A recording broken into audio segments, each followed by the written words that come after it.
Hello, my name is Bill Pence. We're here at General Photonics today to take a look at their two latest multifunction polarization controllers, the MPC-201 and the MPC-202. If you've used manual controllers, either the older paddle controllers or the manual fiber squeezers from General Photonics, such as this one, you understand how by inducing stress in the fiber, the birefringence and consequently the SOP can be changed.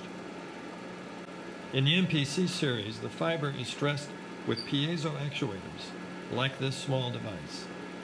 The actuators are controlled with microprocessors, and the result is an instrument that can create many patterns of SOP at various speeds.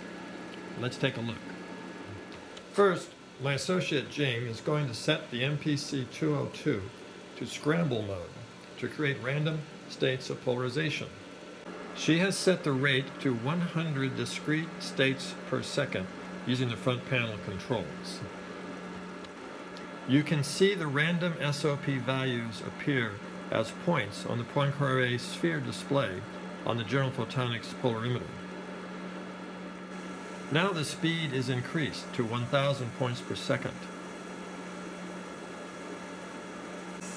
And finally to 20,000 points per second, clearly a bit faster than one can operate the paddles of a manual instrument.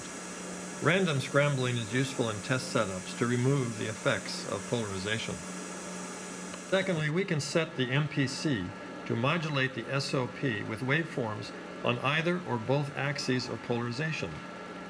Jing is going to explain the details of this setup. Right now I set two axes with different waveform.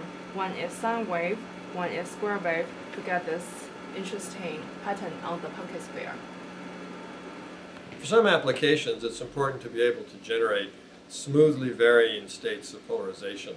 And for that, we use what's called a triangle scrambling mode. The MPC can do that, and this is the display that results from triangle wave control, which is a constant rate of change. This is also called trace modulation and is particularly useful for PDL testing.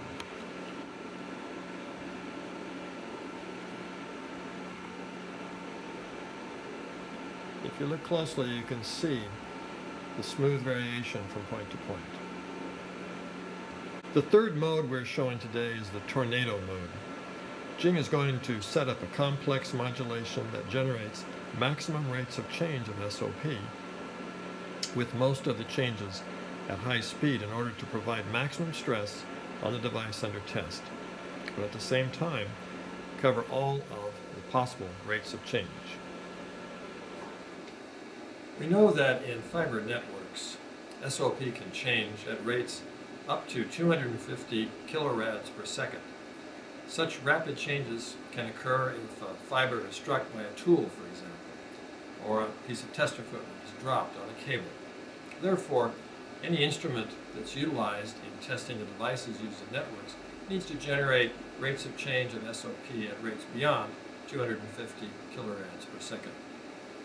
The manufacturers of network receivers and transmitters compensate for changes in SOP with digital circuitry and algorithms.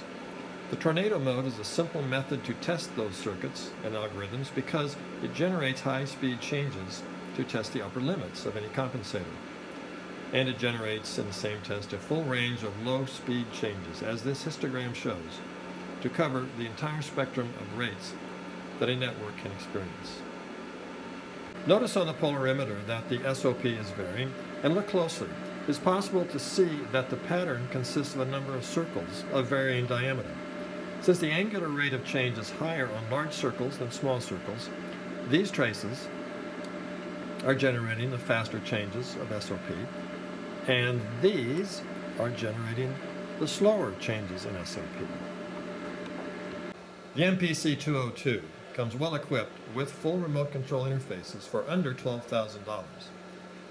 For an identical set of functionality, but with slightly slower speed, the model 201 is available for under $8,000. Your local distributor or representative will be happy to bring one of these fine instruments to your facility for a demonstration in your test environment.